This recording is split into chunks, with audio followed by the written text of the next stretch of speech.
Oh my god, I really want a cupcake. Hello, everyone, and welcome to the 29th episode of the Fans of DC Universe podcast, the only DCU podcast for the fans, by the fans, and the best source for all DC Universe news and discussion on everything DCU. Joining us this week, we have the wonderful BatJamags. I am wonderful. I'd like to thank you for acknowledging that. You're welcome. The stupendous TornadoSoup. Oh, well, don't make fun of his weight. Don't what? And AwesomeSquid. I like how you never say like stupendous or amazing for me because I already have awesome in my title. Or maybe it's just because I don't feel like I need to add something to your name. The disruptive AwesomeSquid. And then there's me, the host, Nathan.Payson. There's always has to be an adjective for a Marvel comic. Is that what this is? No. Okay. I don't know what's going on. Dibs on Incredible. This week we are discussing the Harley Quinn finale, Harley Quinn Season 2, Dideo, who I misspelled with an E. I'll let you figure out where that was. DC sales numbers. I saw that. The Batman suit reveal, and more. But first, let's talk about the new comics coming out this week. We have the DC First Issue Special, number 1, Detective Comics, number 349, House of Secrets, number 132, Superman, number 23, Superman's pal, Jimmy Olsen, number 8. Note, this is the 1954 version. Wanted, number 2, World's Finest Comics, number 203, Detective Comics, number 998, Electric Warriors, number 4, Hawkman, number 9, Justice League Dark, number 8, Red Hood Outlaw, number 31, Supergirl, number 27, Superman, number 8, The Batman Who Laughs, number 3, and The Flash, number 64. So what did you guys read this week?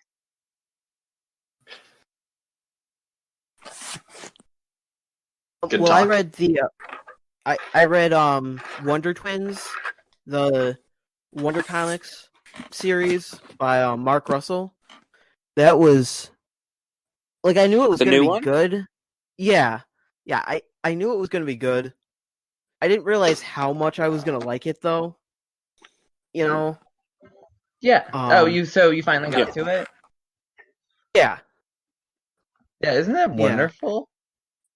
Yeah. It's so different from anything you would expect, right? Yeah. I want to read it. It's on the first issue's on DC Universe now, right? No, the first issue.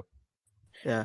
I need to read There's a small continuity error in it that's bugging me, but not really because of that comic, just because of DC as a whole. Because in it, Superman references how they haven't really used the supercomputer since smartphones, but according to the New 52, it's between the formation of the Justice League and the start of the New 52, it's been 5 years. It's probably like about 2 years heavy lapsed since then in continuity time. So it's been about 7 years, which means the New 52, which means like the Justice League would have formed around 2012. So they already had smartphones. I don't know why that's bothering me so much, but it's I don't know. There's bigger contradictions inside of like continuity at DC, like how we know Dark Knight's Metal happened, but how the heck did it when Final Crisis sure as heck didn't? But it's completely dependent on Final Crisis. You know what will fix all of this? I know what you're gonna say, and heck no, it won't. I'm not even gonna answer the question because everyone already knows. Dan DiDio leaving? Are we just gonna jump to that right now? Okay, well, before we get there, I do want to say this. I read because 5G is sort of kicking itself off with an epilogue to Flash Forward. I went and I read through all the Flash Forward stuff. That series is a mess, but it's definitely a means to an end story. So it's like Tom King's Batman. Except Tom King's Batman run doesn't have a meaning to it. It has no meaning. It's just a mess. All mess is no meaning. Put that on the back cover, DC. Quote from AwesomeSquid. I thought we weren't going to do this. Sounds good. You said 30 seconds or less. I think that was within the time limit. Okay, there you go. Less than 30 seconds. Okay, if you're listening, that means no more talk about Batman. Tom King's Batman. Anyway, You just did. You get muted now. Tim Kong's Batman is totally on the table, but Yes. what? Well, Tom Kong. Or Tim Kong. They're related. Tim Kong. yeah, there's Tom Kong had a run, and then Tim Kong had a run. They're very different. Tim Kong was Robin, right? Yeah. This is robbing some my tomfoolery, right? Yeah. Okay, just Tim check. Kong actually introduced Rick Dason, the most famous of the Robins. Oh boy. Yes, Rick. How could I forget? No, I think you mean Rake Grisson. Anyway, flash forward is a means to an end, but it's not. The end's not necessarily a bad outcome. It definitely strikes as Dan DiDio 100%. Because it ends. I'll just spoil it because I don't think a lot of you are going to read it. If you want, I don't even know what it's about. Okay, it's about Wally West, atoning for his sins in Heroes in Crisis. Didn't he already do that by making poison ivy a plant or something? I don't know. No, Turned and then a he went flower to jail. into poison ivy. Then he went to jail at the end of Heroes in Crisis, like a multiverse jail or whatever. And then he was still really sad. He was then he got a way out, and he was sent to save the Dark Multiverse and be the hero for the. I Dark would also Multiverse. be sad. If Anyway, I was one of the worst comics of all time. Anyway, point is that what happens is Wally reunites with his family. He meets his family on a dark multiverse version of his worst nightmare, which is his family falling apart because of him.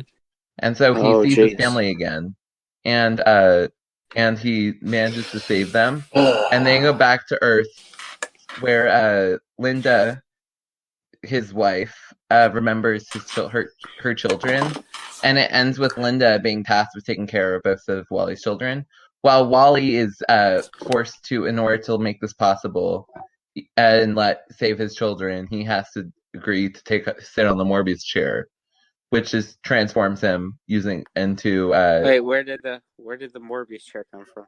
He discovers the Morbius chair in issue 4. Yeah, but where is it? I don't know where it is. Do you remember? I know Batman had for a while, and then it just. Do you remember right before Rebirth started when Batman sat on the multiverse chair and asked who the Joker was or whatever? Yes, I know. And then he was like, "Oh my god!" And then something happened, someone exploded.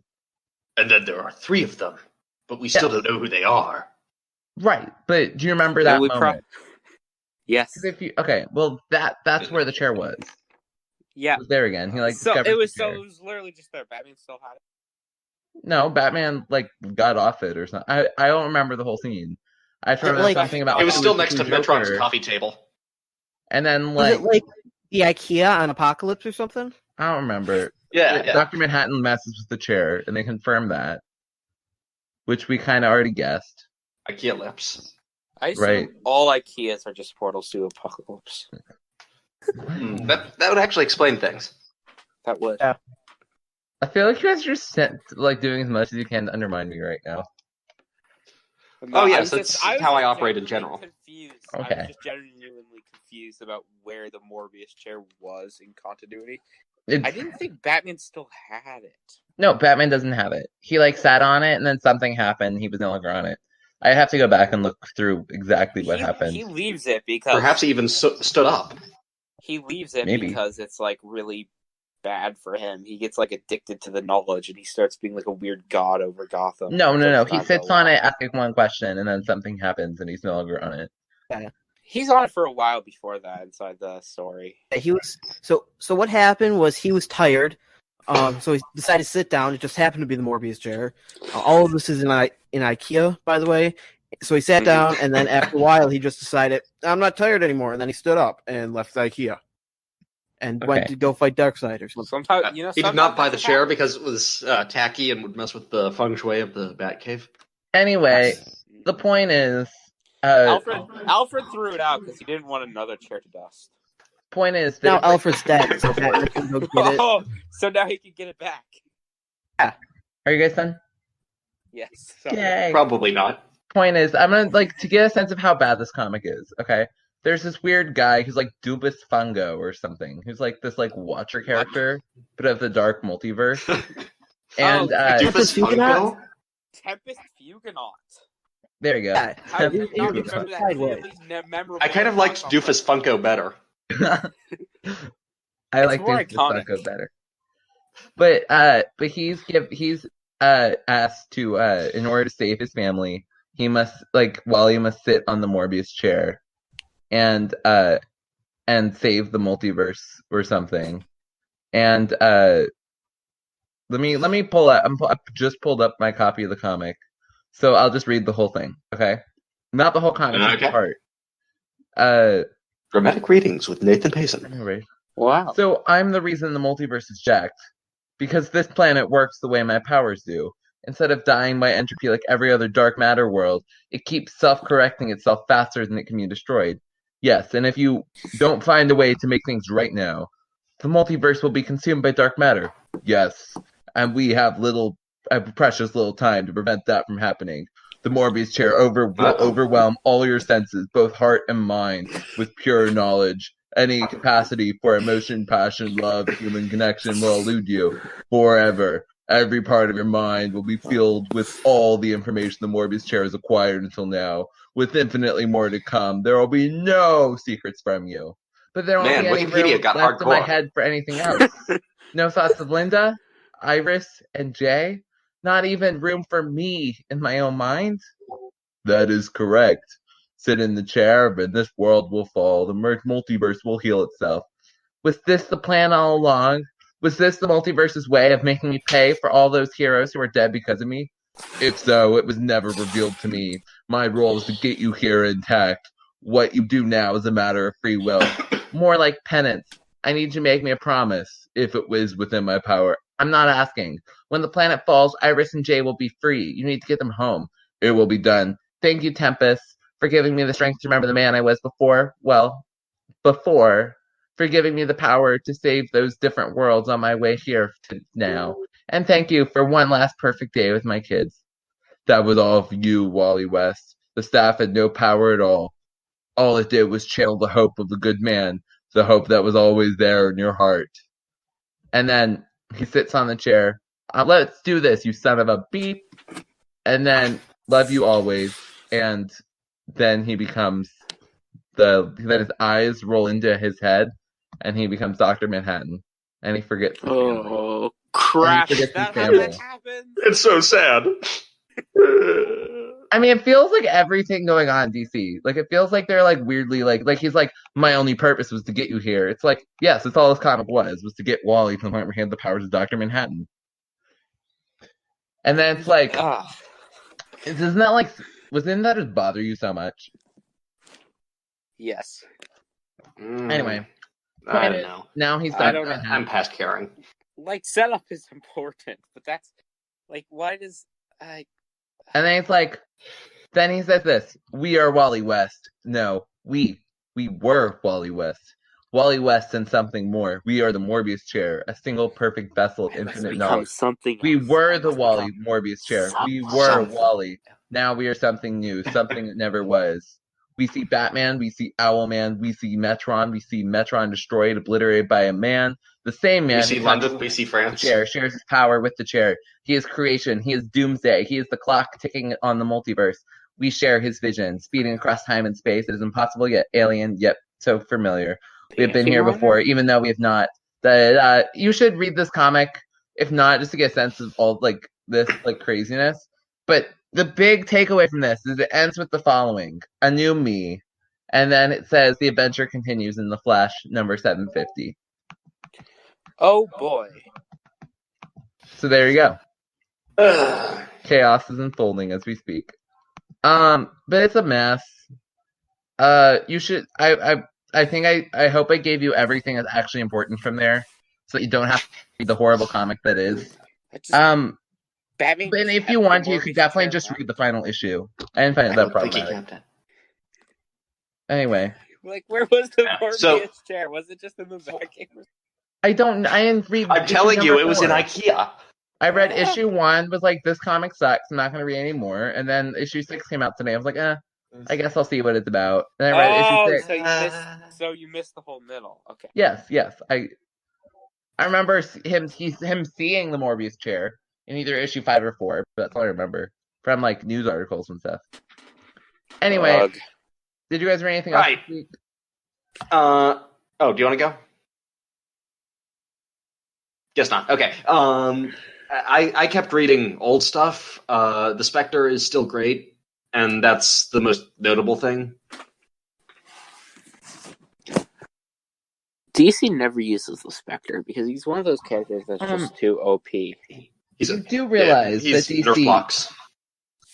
You do realize DC Detective Comics number 1007 or whatever, and 8 was the Spectre. Yes, you realize that the next Batman Superman villain is the Spectre. Yeah, but like he doesn't really.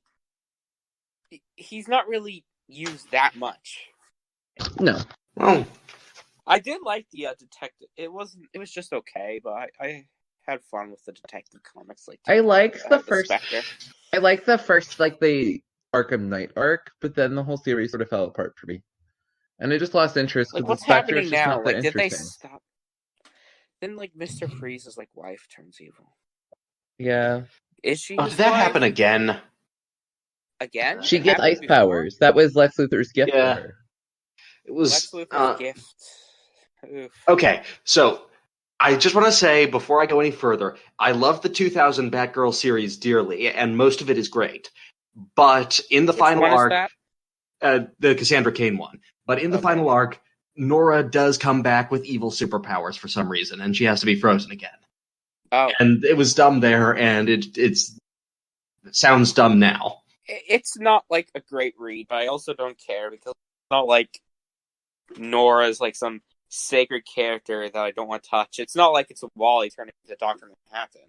Yeah, I mean, that's true. I think it would be far more interesting if she came back just as like a human with normal human reactions to the things that have happened instead of a crazy evil supervillain. Like that DLC in Arkham Knight.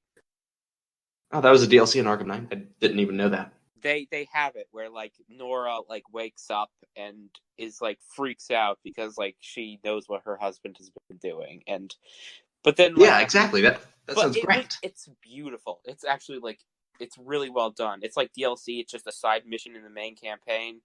Mr. Freeze wants to like refreeze his wife, but his wife convinces him not to, and that even though there's only a couple days left now until she'll die, they decide to spend it together instead. And it's really sweet and it's really well done. And I would like that to be adapted in the comics, but she's evil now. Maybe it will be. Nah, she should go crazy and have ice powers. What I've always wanted to see them do I it only more. read the first few issues of the arc. It went on for like a long time, and to be honest, I was kind of tired of Fear the Villain because I don't like it. See, I've always wanted to see them do it more. Excited about Fear the Villain, and then like the comics started coming out, and I was just like, you know. Well, part of it, I was thinking about this, right? Is part of my complaint with You're the Villain is like, whereas initially I thought like they would lean full into the You're the Villain stuff. Like a lot of the You're the Villain stuff just felt like a crappy like effort to throw in something. Like remember when Lois Lane got the because it wasn't planned. Everybody was right. Do you remember when Lois Lane got the kryptonite? Underworld Unleashed is what it is. Remember when Lois Lane got the kryptonite? Then, like, there's, like, 2 scenes in the entirety of the Superman run that, like, I've read, where, like, Lois Lane mentions the kryptonite. And one of them is like, no, I won't tell you what's in the box. When, like, Superman asks her about it. It's like, what? And so that's my complaint about You're the Villain, is it just felt so unnecessary, ultimately. Because it wasn't planned. Basically, DC was like, oh no, we need a big event. What's the thing that connects all of our stories right now? Oh, I know. They all have villains. So we'll do Year of the Villain. Event Leviathan has nothing to do with anything else, nor does City of Bane, but they're both part of it, I swear. They are. We'll throw it all I like to think of Year the Villain as kind of like the Summer of Events that was like 2 years ago. Yeah, where they had like the 5 summer events. of it sucked. Summer Events because was the fun. Summer of Events was just like, okay, this summer we're doing lots of events. It's like Year of the Villain. It's like, no, they're connected, and it was all planned. We definitely swear. Right. And we definitely didn't just Especially City of require Bane from that Tom every Kong's single- Batman run. We especially didn't just require that every single writer includes some like Year of the Villain thing, because that's the thing. Every single series started to suck because the writers were all forced to make it part of the Year of the Villain when it wasn't planned. And that's why like all of Lex Luthor gifts aren't really even gifts. They're not like even like something that's like substantial. I mean, the Aquaman does a great job with it. But... You can't have like this big gift about like overthrowing the hero and literally have no plan. So they just take the next arc in the series and sort of try to force it to be part of the villain, like Year of the Villain. But it was such a don't. Well, do there that, were some DC! series that did it right. Lex Luthor makes a lousy There's the Neron. reason your comics aren't selling. Yeah. There's the reason they're not selling. It's because all the series, all the ones, even the ones that were good, started to slap. Well, let's talk about the sales. Even okay. Justice League. Because clearly Year of the Villain wasn't planned for Justice League. Sales are good. They make boats move. Except this year's sales weren't actually all that good. Let's talk about the March. Let's talk about the January sales as I pull it up. You just want to talk about Hickman's X-Men again, don't you? Oh yeah, definitely. Okay, well let's his summary, DC Okay. sold bad, and X-Men sold really good. Like 10 of the top 30 were X-Men, So- because the X-Men relaunch is how you do a freaking relaunch. Yeah. DC, Okay. get on it. Stop doing freaking Year Are of the you Villain praising crap. X-Men for me right now? Yes, I am. I'm really Because proud of although you. I haven't read any of the ongoing series, I read House of X and Powers of X, and I know Hector's were great. Say, how would you compare X-Men to Tom King's Batman? Hickman seems to have a plan that isn't utter insanity. Okay, good enough. Let's Okay. not get ourselves muted. Oh, I appreciate that. Okay, so number one was Wonder Woman 750, which hey is the first 5G comic, sort of, with 167,000 It's not. copies sold. Then I mean, Thor a little. number 1, Star Wars number 1, X-Men number 4, X-Men number 5, Guardians of the Galaxy number 1 were all above 60,000, with Thor being the only one above 100. And then Right. number 7, the Batman relaunch, with only 61,000 copies. This is the That's Batman not a lot of series. copies. It's because What? people have given up on the Batman series. It sucked. Tom King ruined its name. And then Batman I'm not making 87. that That wasn't my fault. And then it's Spider-Man, Spider-Man, and then Star, which is the Marvel comic about the new Captain Marvel hero. And then that's the top 10. Who's Star? But Captain Marvel most hero. of those are number ones. What? A lot of those yeah. sold because those were issue number ones. Well, Oh, 1, X-Men 2, always 3, sell. 4. For the Seriously, X-Men, Oh, they have a the two lot of X-Men issues. books weren't. X-Men is 4 and 5, respectively. Yeah, And the then two X-Men Batman was books 86, weren't. and then Spider-Man was 37 and 38. that was- so But But Batman, you one, do have to Batman and factor in Spider-Man the are number always going to sell well, but two, Batman basically was an issue number 1. DC Okay, kind yeah, of and the pushed fact it as that it being an didn't issue do number that 1. great is scary. Well, it's because... But it's and also I does know have the you're big not- number on it. 86 You're is a so- scary number to, if you're just gonna be walking upset, through but I a have to comic bring it up. store and Yeah. you're not well versed in whatever's going on, you see 86. Well, that doesn't seem like a great place to jump on. Now you see Thor number But on 1. the other hand, it's Batman. You expect it to have been running forever. Right. Yeah. Like, that's where I'm a little like, come on. Like, Batman See, should have done way better. I know And you're it going to did. get upset, but I'm not doing this as a joke or a recurring joke or anything. We can't talk about the current sales of Batman with talking about how the previous run affected. Tom King's run, whether you like it or not, most people didn't, and that's reflected in the sales. Throughout the course of its run, the sales continued to plummet. It even went below Hulk. Now, it was a good Hulk series, but a good Batman story doesn't outsell a good Hulk story. So this wasn't, in most people's opinion, a good Batman story. Wait, did I misspeak? It doesn't... So basically, it's number 80. I think we get it. There's no big indication that like writer changed or anything to like just the comic. People gave up on the Batman series because just genuinely it wasn't good. people gave up reading it. Well, I'll say this: the first 50 issues were all very confident top 10s, and then it started to fall apart. And I continued this narrative. It's sort of. I don't know. It sort of wavered to 50. Anyway, point is, number 11, Batman number 87, and then number 12, Batman Curse of the White Knight. And then the next DC title isn't until number 23, which is Joker Harley, Criminal Insanity. Then Detective Comics number 118. And then the next comic that's DC related is, in the last comic of the top 30, is Justice League number 39. Which is just some weird purgatory Justice League comic that we're like stuck reading until we get into the 5G. Right. So let's be clear. No, that's not the purgatory one yet. That was the finale of Snyder's run. No, I was joking about like we're stuck inside of a. Oh yeah, from between now. the end of Snyder's run and Death Metal. So let's be clear. DC took the number 1 comic, the number 7 comic, the number 11 comic, the number 12 comic, the number 23 comic, and the number 29 comic for a total of 7 comics in top 30. That is a horrible performance. That is a horrible. You see, they need to. Year of the Villain wrecked a lot of things. Even the series that, like, DC wasn't doing great with the writing, and even the series that had momentum killed off by Year of the Villain. They thought Year of the Villain, everybody was like, "Oh boy, I gotta buy all the tie-ins now." But one, they marketed it specifically as you're not having to buy all the tie-ins, and two, it's like it just killed the momentum of every single series, even series that I like, even series that have potential. Yeah. It was a very bad move. They wanted an event, so they tried to force one, but it just ended up wrecking everything they had that was good. Now, there are a couple series, to be fair, where the momentum didn't die.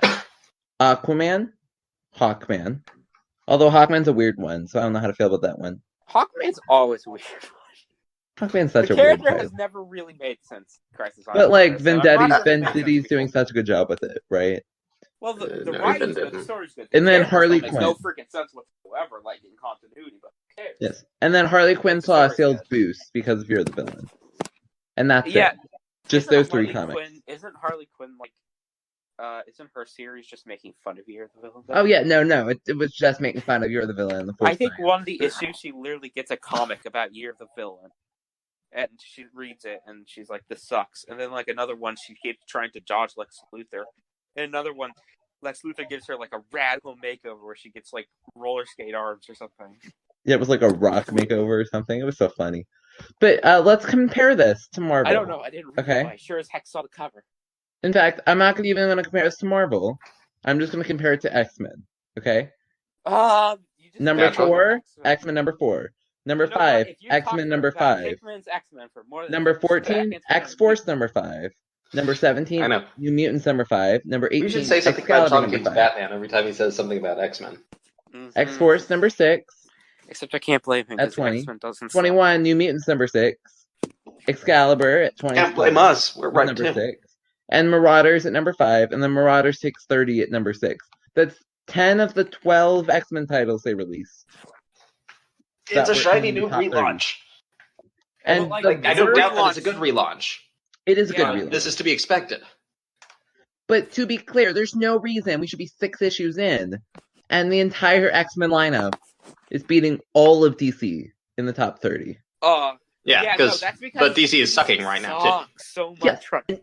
And also, X-Men just always sells, like maybe not the past few years, but, you know, in the 80s, going back to the 80s, the X-Men were always... a lot of things number 1 was pretty much always Uncanny X-Men or New Teen Titans.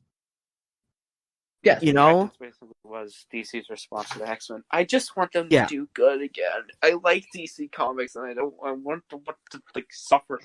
I don't want them to make me suffer. I don't want to see them suffer. No. This is all just none of us suffering. want that, right? I think it brings us back to Dideo. Well, okay, let's talk about Dideo. Okay? He's gone. Today, it was reported by almost every news source of the site within an hour of each other. Starting off with Bleeding Cool, they announced Dideo was leaving. And then, like 10 minutes later, IGN, like a bunch of other websites confirmed it. So Dan DiDio is out of DC. Now, before we go in discussion, actually, before we talk about this, I want to find a tweet, but it might take me a second. So instead of doing so, why don't we talk about this?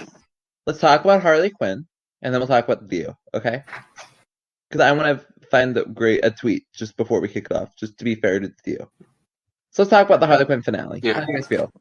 Have fun with that. I'll be right back. I didn't watch. Haven't been watching the show, so I got nothing. Have none of you seen it? I sort of gave up on watching it episodically because I didn't find it like interesting or engaging enough to. So I decided to just binge it all when all finished coming out. Which now that it has, I will to. I think what episode did I leave off on? I think it was the one of Gordon talking to Clay. Okay, well let's then I found the tweet that I wanted to read. So I'm gonna read it and then we'll talk about DiDio. Okay, and then I'll talk about Harley Quinn. Sorry about that, you guys. So this comes from this person named Chase Magnet. Okay. I just want you to listen to the tweet, okay? For the past decade, Dan DiDio's name has been associated with almost every complaint about poor decisions at DC Comics. He was responsible for some that had no relation to others, but never pushed back or redirected blame. I think he deserves credit as a manager for this. Talking with a friend who is much more familiar with DC's inner working, several years ago, they described DiDio as the publisher's sin eater. He was happy to take the heat for controversial choices, in part because he saw that as a responsibility of leadership. Ego makes this sort of choice very difficult, but it also makes it much easier to operate in a large organization, especially one with a very public face. Taking the heat so your employees can do their jobs is a rare approach. It is a trait I value tremendously in managers. One reason I wanted to work at my current school is that we have a principal who stands blah, blah, blah, blah, blah, blah. And then, while there is surely valid criticism of DiDio to be made, I just wanted to draw attention to one thing he has done very, very well. Consider how he publicly bore so much of the criticism, both fair and unfair, and took it all with a smile. I guarantee that made DC a better place to work. And to be absolutely clear, it no way absolves or ameliorates his responsibilities for sheltering a predator like Eddie Berganza. And it's an observation about one positive management trait that's uncommon in public-facing organizations. Basically, the reason I want to say this, okay, is before we talk about how bad DiDio was, I do want to make it clear that for some of the mistakes DiDio chose to take account for, even though he wasn't responsible. Okay? Just want to start by saying that. I also want to say, trust me, I'm kind of thrilled about DiDio leaving. But I want to be fair. He also should have gotten a better leave. Instead of him quietly leaving and not being allowed to issue a public response or whatever happened, DC should have given him a much more respectful way to leave instead of him just quietly leaving and then having people report about it. Okay, wait. I should also say, I hope nothing is personally wrong, and I wish him all the best wherever he ends up going. Yes. It's his abrupt leaving, and it feels like he wasn't just kicked out. I really hope it's not a personal problem, like an illness with him or his family. And what's gonna happen now that he's gone? Is just Jim Lee gonna be in charge? Well, that's right now. I don't think anybody knows yet. But Jim Lee is currently in the position. There's someone who is arguing for this this female to take charge. Who I was like, oh my god, she has a really impressive track record. Who did the Flintstones? Who's the chief editor on the Flintstones? I don't remember her name, but the chief editor on the Flintstones and Snagglepuss Chronicles, and a couple other of the big hits over the last. I like the Hanna-Barbera Beyond things. They should do another one. Yes, but I before we talk about what this means for DC, I really want to be clear that we wish him all the best of luck. Yes. Right? And that we all are thankful for his time, even if we didn't love it, even if we hated it at times. I was not a fan of all the decisions. Nor were any of us a fan of everything. Right? But regardless of that, I wish him luck in life. 52 was a large part. It was in large part because of him. and that's one of my favorite, and I know a lot of people's favorite comics, like ranked pretty high. So, right, not New 52, 52. 52. Yeah, but on the other He hand, was not he involved didn't in like what 52. happened in 52. He called Countdown 52 done right because editorial was more involved. Well, yeah, but point taken, he oversaw some good work. yes.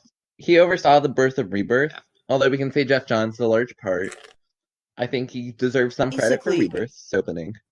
He also deserves credit for a lot of its fall falling apart. When he was hands off, when he was letting the writers do what the writers were doing, because that's what 52 was. That was what Rebirth was.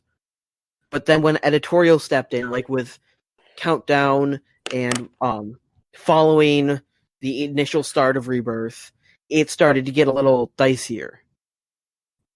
Yeah. Well, You can't, like, as like an executive in a business, you can't just always let writers do what writers are gonna do. You have to make decisions and stuff. But I don't always feel like he went the best way around it, or at least with many of the decisions attributed to him. I'm not going to act like I have a full picture. I'm sure he's not made bad choices in DC. I'm sure there's I mean, that going around. I think sometimes you can't always let writers do what they're going to do, but on the other hand, you can't assume you have better judgment than the writers. Yeah, but it needs to be a collaboration between editorial and right. the And Dan writers Didio's role was to create a cohesive sense of the universe. Right, his job did is not to work. govern the DC company as a whole. You know, it's his job to make sure Rebirth is successful, to make sure Rebirth is tonally works, to do a lot of those things. And he made a lot of mistakes, but for what it's worth, the beginning of New 52 was a huge success. We can say some of that was just the general, because it's a reboot, right? But we can say some, but it was like the first year or so, the first year of New 52, like DC titles eclipsed like Marvel by like massive amounts. it was like a successful business decision, but as far as stories go, Yes. It dropped off quickly because Yeah. People stuck around for the first few issues and then didn't like what they saw. Like generating interest only works for the first few issues if you don't deliver on that interest, which is like brings back to X-Men apparently, because it had like a start, people bought it, it was good, so then and so far they do seem to be delivering. So people stick around. I mean, in some ways they're beyond delivering. Like, yeah. That's what I hope 5G does, is not just like make that like initial like interest, because I am interested. I will pick up the first issues and everything, but I hope it gives me stuff I'm going to want to stick around. That kind of stuff. Absolutely. Good stories. Absolutely. So we've talked a little bit about his legacy, right? And the big thing, I was on Twitter, everyone's thrilled about him leaving, is that they hope Nightwing and Wally finally get their time to shine. And my response is I think it's too late for Wally. Or like not die. I don't think Wally will get the is time he shining, deserves. quite literally, because it's like blue and... He's shining blue now. Yes. Yeah. He's got the Manhattan powers. He doesn't even need to wear pants. But I don't think we're going to get the Wally that we want. Pants now. I don't think we're going to get the Wally. But I think Nightwing will get the Nightwing we want back, right? Hopefully, yeah. It seems like it's going that direction, I think. I don't know. I don't read new comics. And then, so we talked a little about the replacement, but it seems right now that Jim Lee will be taking over. So, the big worry about all this, okay, this is my, like, everyone's somewhat thrilled. Is he really taking also over? Kind of hopeful. Or is he just also, like, an executive, and now it's just the other person gone? He was already so he and Dideo have the same position, and so now he's the only one with that position. Yeah. But this could be some kind of other transition. So the big question is, Dan Dideo, most people believe, was the biggest supporter of 5G. So when DC sort of already set everything in motion, what happens when the biggest supporter leaves? I mean, they're going to do 5G because, like, all the stuff is already written. Well, no. Let's be clear. A lot of stuff is only beginning to be written. A lot of we probably have first issue. They've probably written a bunch of first issues for stuff. A change of leadership in the middle of a major scrap reboot. A couple first issues. They're probably going to start a couple of first issues over. But let's be clear, right? That this is kind of scary. Yes. It's concerning. A major change in leadership in the middle of a big relaunch. That's not gonna go the best. I feel like there's no way it's gonna go the best. I can see some versions of the future where it works out, but to compare this, Hickman started working on the X-Men titles a year before they came out as the chief lead on X-Men. Yes. But Hickman is also in charge of, that's a very different position because he's not an editor there. He's overseeing all of this individual stories that are going on through all of those books. So it's a very different. Yeah, it's a unique case. So he's the creative lead, right? He's the creative lead, and it's his job to help other artists come up with the best creative decisions. But he's not the chief editor, but he has editorial power. The chief editor is Jordan White.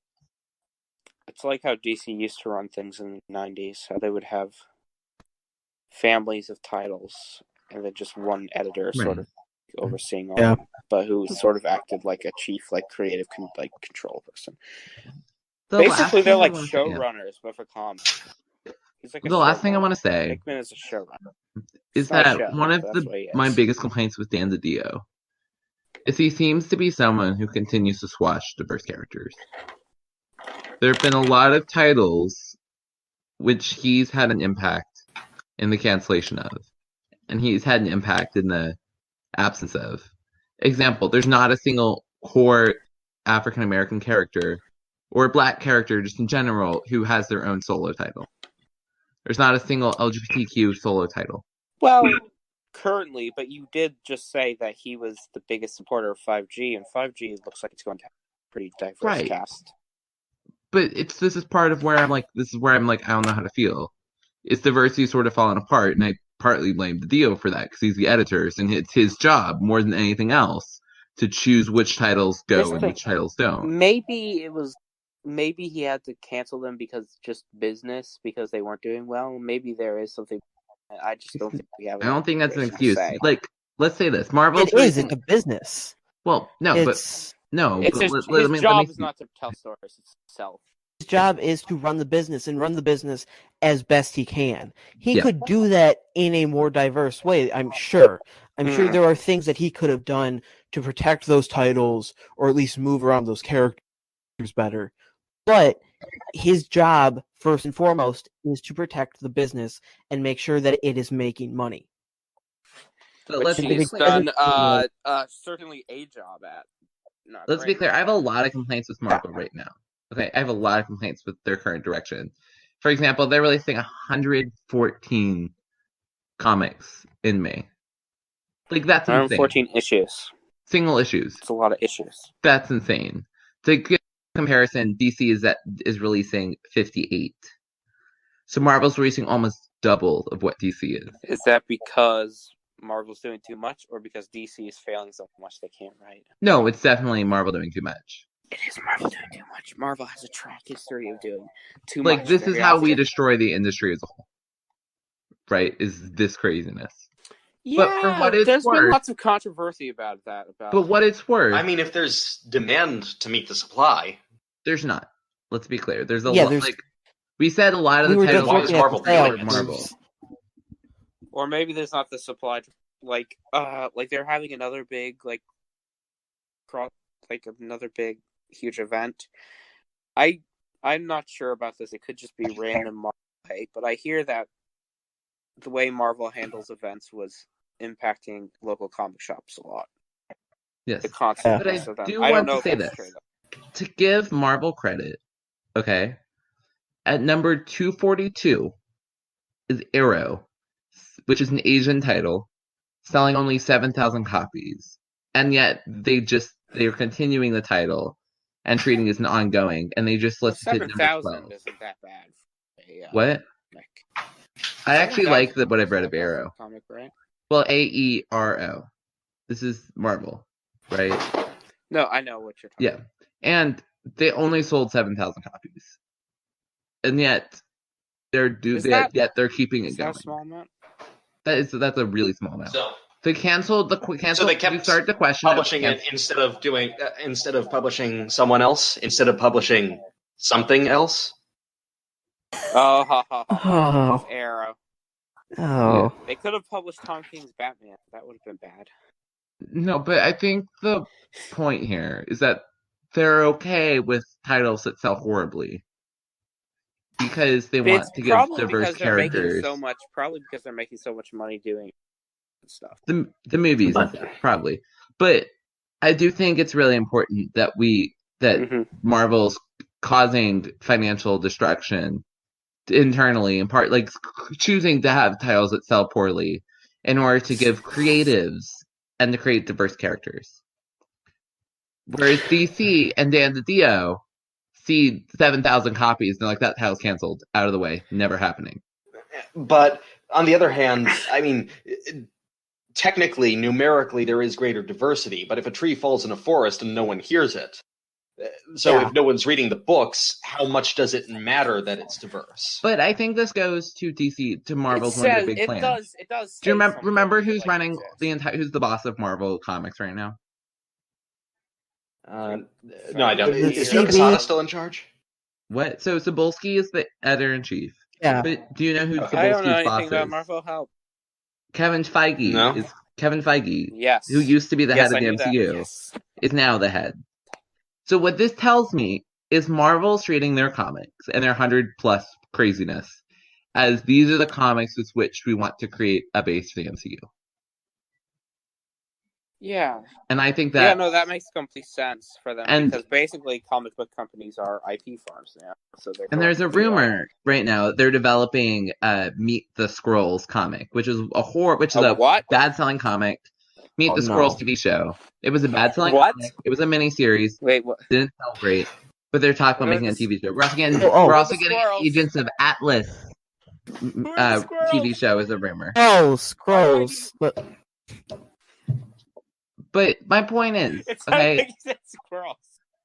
I wish DC even had like 10 titles that they accepted weren't going to sell well, but were important creatively and important for diversity.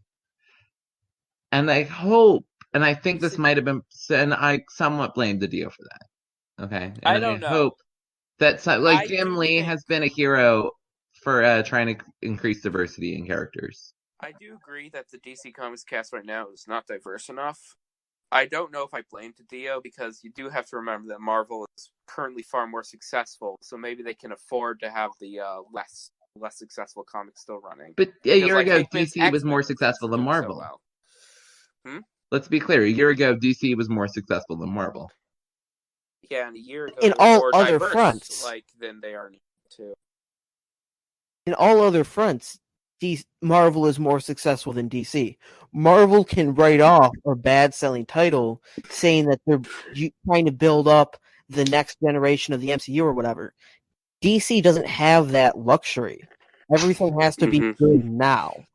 There's not, if they create a new character of some minority, they're not going to be able to say, oh, we're going to use this character 5 years, 10 years down the line in the movies, because who knows what the movies are going to be like 5 years or 10 years down the line for DC.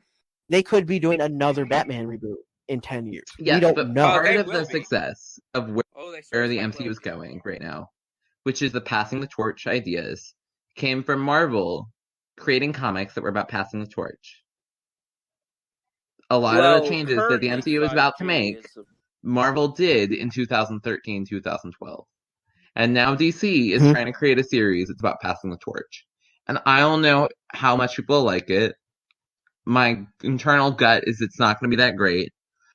But I'm extremely hopeful. But I think there is something really important about hope is what really matters. Did you know that the staff didn't even do anything? It was just the hope of a young boy. Yep. What? Come on. It's a nice reference to what we previously talked about. The flat. Yeah, Oh, he had, like, oh, the that. staff that gave him his powers, but apparently it was his hope Yes. that was the power Right. all along. Okay. Oh, Anyway, got it. moving on. All will I be think well. we talked enough about Dideo, and I think that's our 5G discussion for the week. Let's talk. Yes, we did, EO. I Let's talk. that. I do like that 5G will be bringing more diversity, and I hope that it's successful. I don't agree with all the choices for the characters. I don't think they make sense in universe, but we haven't seen the origins yet of how they go into that role, so it could work. But regardless of like why or how, they are going to be more diverse, and that's a good thing. After 5G. So let's talk about Harley Quinn the season finale. Weren't you guys talk about that while I was gone? I know, except I found the tweet. Oh no! And nobody watched it. Yeah. Well, I watched it. Okay. Well, why don't you tell me how you felt, and then I'll give my thoughts. I mean, I still don't really know how I felt. I think I liked the series overall. There are certain things that I don't know how to say it. Like, I'll go with this. If DC were to put me in charge of this show, I would not have done the things, but I understand why they did them, and while I don't necessarily find it as entertaining as it could be, or funny, or like it as much as it could, I understand why they did it. Like there's just some small things, like with Queen of Fables. They made her whole arc about, she did all this terrible stuff, and then she was turned into a book, and she felt that was like really sexist because they put Luther in jail for like 6 months, and then he gets out and whatever, and then she does something bad, and she's a book for 20 years. I think it would have been funnier to have it go the other way around. Like, all right, so she does all of this bad stuff. She's a class A top tier villain, and then she gets sent to a county jail for like 6 months, whereas like Lex Luthor robs a bank and goes to the Phantom Zone or something. Because every time you see a big, large-scale villain, they always get the worst punishment. So I feel like for a supervillain, a really bad punishment would kind of be like a badge of honor. Although, they didn't give me like a good punishment because they didn't think I was a threat because I was like a woman or something. But yeah. I think it can also go the other way. Okay, let's 10 years in the Phantom Zone will give you straight cred. I'm not going to get into the criminal justice system a whole lot in the U.S., but it reminded me a lot of the criminal justice system. A black man and a white man do the same crime. The black man gets a longer sentence. I think that was the point of that. That was the point. Yeah, but right. It was the point of the episode. Is that Lex Luthor does a horrible thing and doesn't get a massive punishment. But the Queen of Fables, who's a female who does something really bad, similarly bad, let's say, gets turned into a book for 30 years. And the argument, right, was that a female villain can't ever exist and be the complete big bad because a female villain will always be punished more. I get people that. Are scared about the idea of having a female villain. I get that, but with the show's internal logic, that doesn't necessarily make sense. All of the villains are these larger-than-life caricatures of their normal comic book selves, and for the most part, that works. But in this case, a villain should want that bigger punishment. This isn't the real world. Obviously, in the real world, something more like what happens in the show happens. People, certain minorities get punished more for committing the same crime as a white man. But with the show's logic, that should be what they want. The supervillains should want the big punishment. They should be proud of it. Don't you think this is a world where the villains kind of run it all? Like, people are always talking about the villains in like very positive ways in the TV. It's so odd. It's like they want to like talk about important political issues, which is good, and they want to be funny, which is good, but they don't they don't mix them well. So it like just ends up being weird and mismatched. Like the Flintstones comic that talks about important like political and social issues, sort of, and like humor, and I think it balances it well. Yeah. I think I think it fails to strike a balance and consistency from what I've seen. Now I have not finished the show. Yeah. I think the show got better when it went more serialized. Oh, I didn't make it to that point, so I'm excited. But like the last 5 issues were like one big arc. But I also miss the like one-shot stuff a lot more. So it's weird because I think it worked better as a story when it was serialized, but I enjoyed the show more when it was the one-shot. If that makes sense. I did love this episode. Like I thought if I had like a favorite episode, it was definitely the finale. To give you perspective, the finale sort of begins with Joker sort of taking over all of Gotham, and like a 3 weeks later thing where the Joker now runs all of Gotham. Oh crap! It's City of and it's a horror show, and Batman's been captured. The Justice League was captured by the Queen of Fables, and then it is. Anyway, and then I'm not going to spoil all of the details, right? Unless you guys are down with full spoilers. Please don't. I am going to get okay. Or I can just leave for a second. Okay, but it's like this horror show, and it ends, and then it ends with Joker losing, because that's how villain things work. Right, but I thought it was a very strong episode. That sort of came to a solid conclusion with Harley's arc and her relationship to Joker. And there's a lot of craziness that happened, but I thought it did a great job balancing the two. I think the beginning tried to make a lot of fun. It's just some horrible stuff that just didn't fully work. Just like it tried to create humor out of your sadness rather than humor out of your disgust. And I think it's much easier to create humor out of disgust and horror than it is to create humor out of sadness. But I liked it. And moving on to season 2, we got an announcement for season 2 with the release date already. It's coming out about a month from now. So why the heck are they calling it a 2? Like, well, we talked about they split the season into 2. We split the 26 episode order in 2 seasons. Like, let's be clear. I'm reading a lot of tweets about, oh my god, they had such a fast turnaround. I'm so impressed. Like, no. This series was always going to be done before season 1 even started.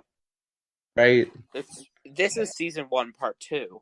That was the original plan. I don't know why they're calling it a season 2, considering such a short break. It's like one season with a brief hiatus. It's like Young Justice Outsiders, except Young Justice Outsiders was one season. They called it one season, and it had like a longer hiatus. Although, to be fair, this has definitely felt like the end of a season.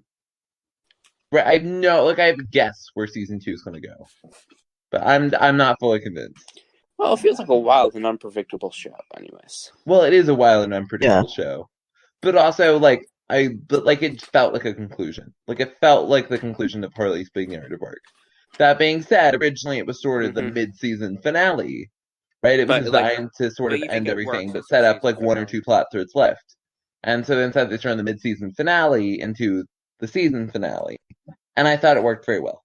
Unlike Titans, where they tried to turn the penultimate episode into a finale. Oh. That sucked. I thought it worked really well. Why did Titans, why? Why does Titans exist at this point? It was a creative decision, don't you remember? Don't you do you know what confuses me about Titans? Season 1 implies that the Titans have never existed, and they're just they're gonna form a team. And season 2 is like, oh no, wait, they totally exist. Oh yeah, there was a Titans in the past. That's definitely a thing. So here's a question. Is for someone who didn't like season 1, is season 2 worth watching at all? Yes. Of Titans? Yes. But it's better. It's better. The first half is phenomenal. And then they get rid of the weird blue filter. You know that blue filter that drains all the color? Yes. I had heard that it looks removed. Better. That's more enjoyable. It's still inside the first episode for probably because a lot of it was because the first episode was from the first season. Yes, and probably for visual consistency. Really, it's only blue when they're inside the house. That being said, it all falls apart after we find out in the end. Okay. Real bad. But I think it's worth watching. Why does the show exist? I don't know. I don't know what they're why is doing that with the it. flagship show of DC Universe? You know? No, at this point, like, because They could have done better with any of the other originals. Yes. And I don't even like most of the other originals. I like Doom Patrol. Doom Patrol is done well. Doom Patrol's wonderful. Doom Patrol should be the flagship show. But I've seen it.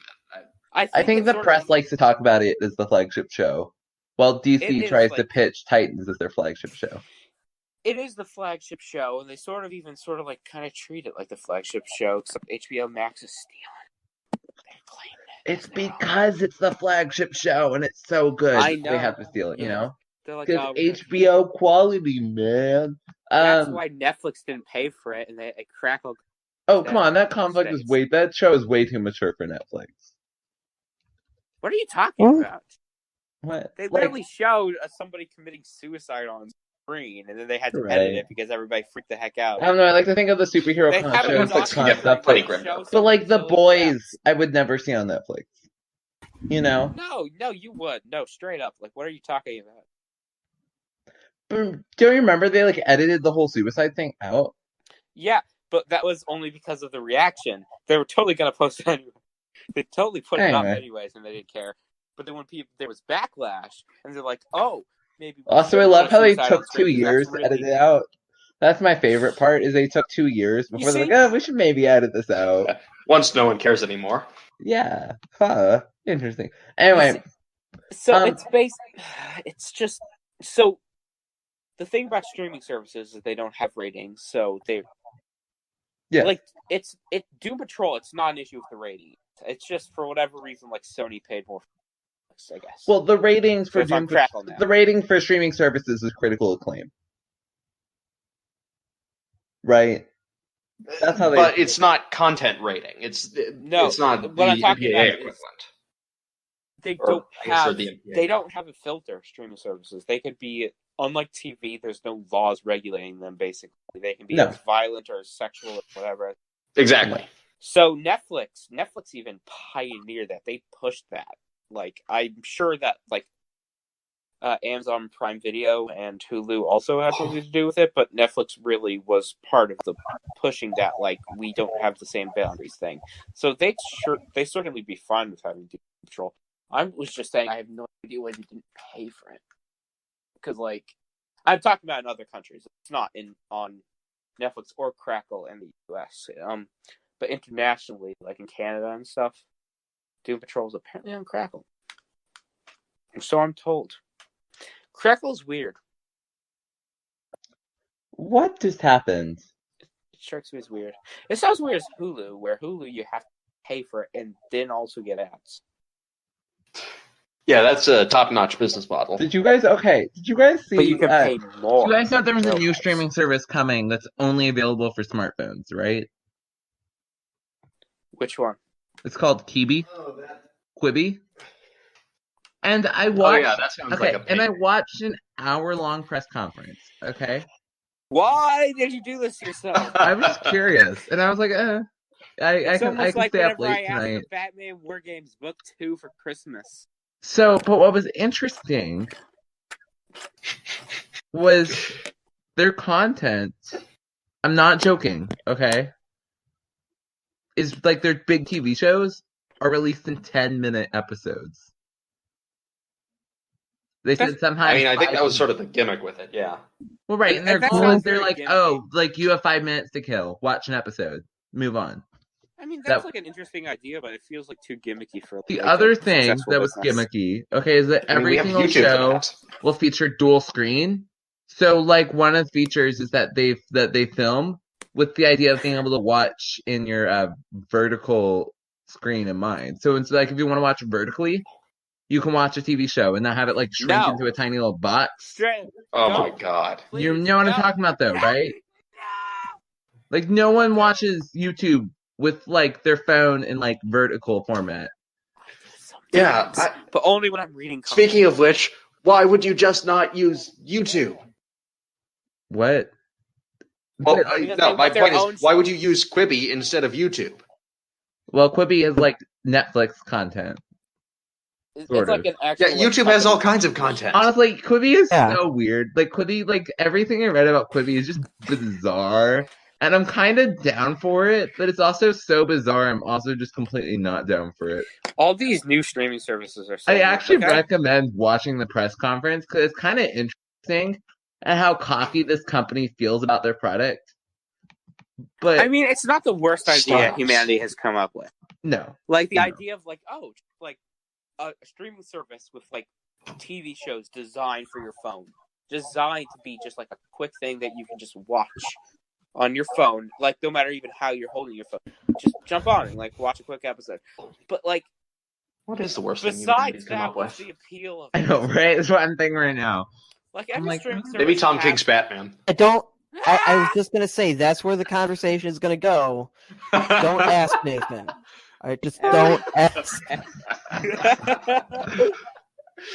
I would have said it if I didn't actually like his Batman. So You know what the worst idea that the world could have come up with is?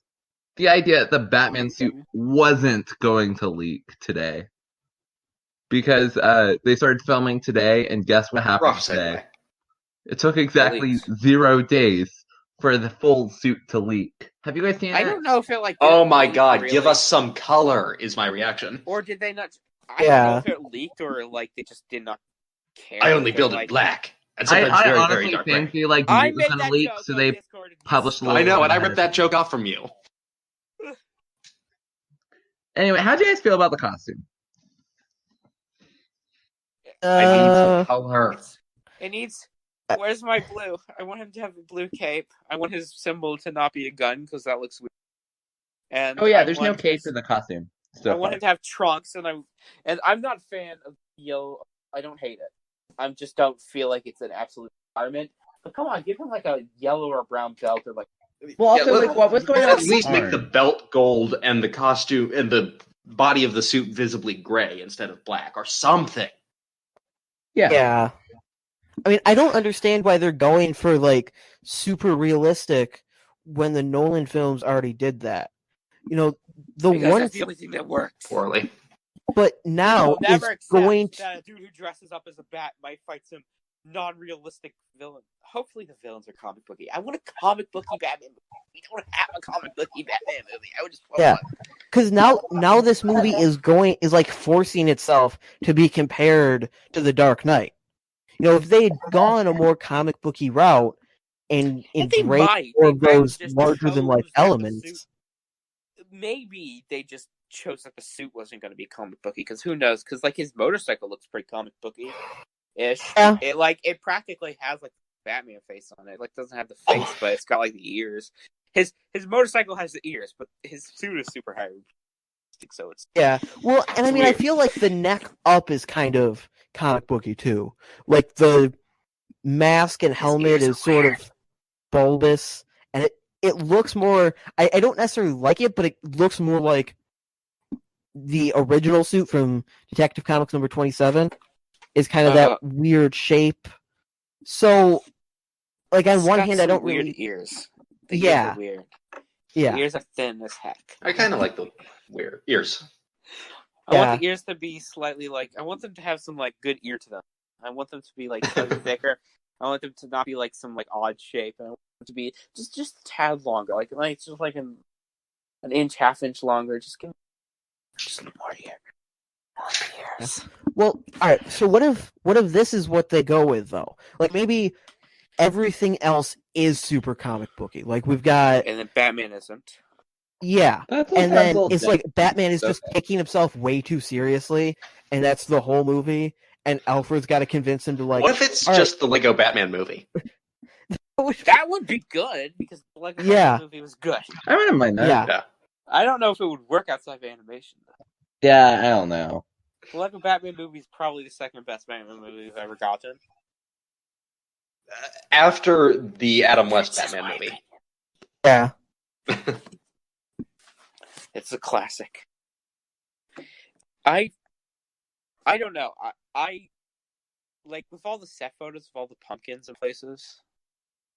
It's looking more and more to be like Long Halloween, which I'm proud to say I guessed before the pumpkins because of the large cast of villains set in the 90s. What pumpkin? Detective Focus. Falcone I feel like there. this has been the rumored plan for a while, though. Yes, it has. But I also guessed it early last year or something. And that could be a good idea. I'm just Really credit. I think the big thing guess. is I don't want a Batman origin story. Either say No, we've had too many. Oh my god, we don't need one. Everyone knows the Batman origin at this point, and if you don't, you'll figure it out. It's not going to be the Batman origin story. But you know what bothers me? Everybody's always like, "Oh, you don't need to show the parents being shot again." Like, shut up. I don't care. You want the parents to be shot? I mean, if it's one scene, sure. I don't care. It's one scene. Everybody, Batman v Superman. I hate it. It's got a ton of problems, but everybody. But Spider-Man never showed the death of Uncle. It shows the scenes.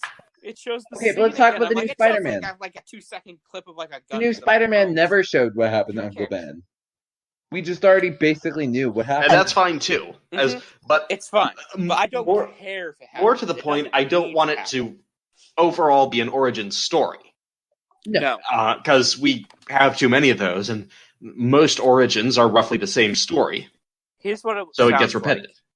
I don't want to see him I must become the Bat, and him deciding to put on the Bat for the first time. And the bats swirl around him in the cave. Unless it is a word-for-word adaptation of his original origin, where he's just sulking in the manor in some ridiculous-looking gown, and then a bat crashes through the window, and he's just we don't need another Batman origin story. I shall become a bat. There's no crash window that happens inside the original comic. The window's just open. The bat flies. Oh yeah, I'm pretty sure. Yeah, which actually makes more sense. Yeah. I don't know if a bat could break through a glass window with its body. Yeah. You guys know what's funny? All of our news stuff came out. Yeah, you know what's funny? All of the news articles we discussed today came out today. That's kind of crazy, isn't it? It's got fresh news. You got some nice fresh. But if I want to know what's coming out later than today, what's coming out in the future, then I guess there's only one option for you. Here is your weekly TV show report. Da-na-na-na-na-na-na, Batman! No! Wait, no, I messed it up. Da-na-na-na-na-na-na, news report! On Sunday, we have Batman, Batwoman episode. I do always mess it up. It's kind of funny, actually. On Sunday, we have Batwoman episode 13. Drink Me. A new villain sinks her teeth into Gotham, and the holdup opens in grand fashion. The holdup is the gay bar, and the new villain sinking her teeth is a reference to her being a vampire. A what?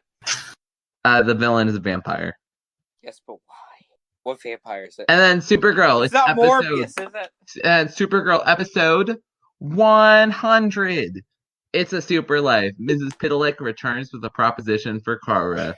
What if she could go back in time and tell Lena her secret before Lex did? Ooh. And then, on Monday, Black Lightning, episode 14, The Book of War, chapter 1, Homecoming.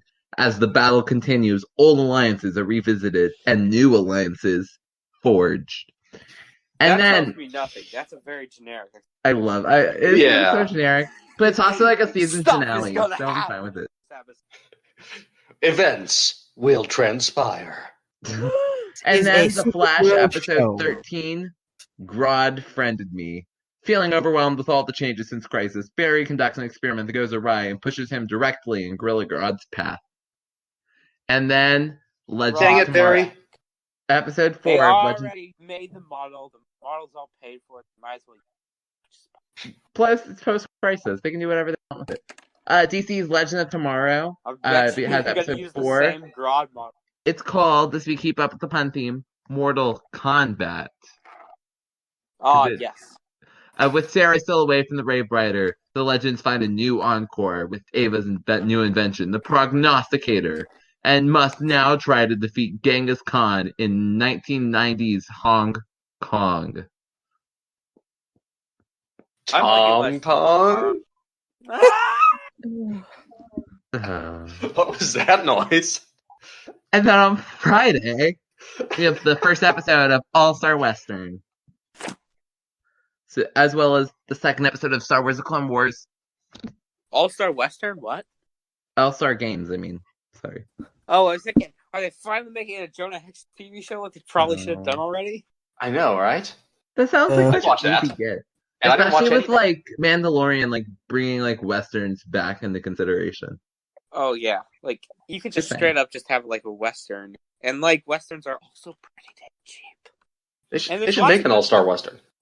There's lots of good like Western characters from DC to like pull from. So like a Jonah Hex TV show would be pretty well. I mean, they made that movie, but it was Yeah. Oh no! Well, That's probably why all they the haven't time we done the have TV this show. week. Sorry. That's all the time we have for this week.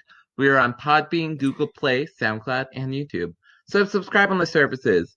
But we are not on Apple Podcasts because I want a cupcake more than an apple. Next week we will be discussing All-Star Games and more. So have a wonderful week, you guys. Bye. And remember, a doctor a day keeps the apple away. Wow. I don't know what that means. I don't know how to feel about that. It means that Tom King's Batman is bad.